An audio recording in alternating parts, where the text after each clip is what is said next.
विघ्नों का अंतः, एक रहस्यमयी व्रत की कहानी। क्या आपने कभी सोचा है कि कुछ लोग किसी भी काम को शुरू करते ही सफल क्यों हो जाते हैं, जबकि बाकी लोग प्रयास करते करते थक जाते हैं? क्या आप जानना चाहते हैं कि क्यों कुछ घरों में हमेशा सुख शांति बनी रहती है और कुछ घरों में छोटी छोटी बातों से कलह?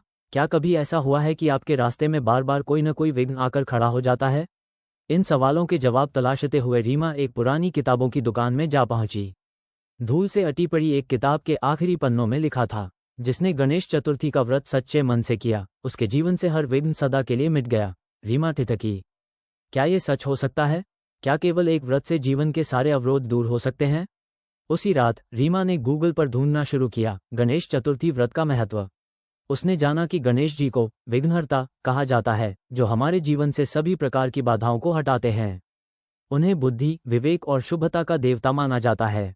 मान्यता है कि इस व्रत को श्रद्धा से करने पर न केवल जीवन की रुकावटें दूर होती हैं, बल्कि कार्यों में सफलता, परिवार में सुख शांति और मन में आत्मबल का संचार होता है। रीमा का मन उत्सुकता से भर गया। इस व्रत का मतलब केवल पूजा करना नहीं था, यह एक आध्यात्मिक यात्रा थी, अपने अंदर के संदेहों और नकारात्मकता से लड़ने की। गणेश चतुर्थी का दिन आ गया। रीमा ने सुबह स्नान कर व्रत का संकल्प लिया। पूरे दिन उसने संयम और सात्विकता का पालन किया, बिना अन्न के केवल फलाहार पर रही। उसने मिट्टी से एक छोटा सा गणेश जी का स्वरूप बनाया, जिसे उसने खुद सजाया। दीप जलाए, 21 दूर्वा अर्पित की, 21 मोदक बनाए और गणपति बप्पा का ध्यान करते हुए कहने लगी, हे विघ्नहर्ता, मेरे जीवन की भी राहें प्रशस्त करो। पूरे दिन रीमा ने मोबाइल नहीं चलाया, टीवी नहीं देखा, वह केवल गणेश जी की कथाएं पढ़ती रही और उनके गुणों का मनन करती रही। शाम को जब आरती के समय घंटियों की आवाज़ घर में गूंजने लगी, तो उसका मन एक अद्भुत शांति से भर गया। अगले कुछ हफ्तों में रीमा ने महसूस किया कि उसकी सोच में एक स्थिरता आ गई है।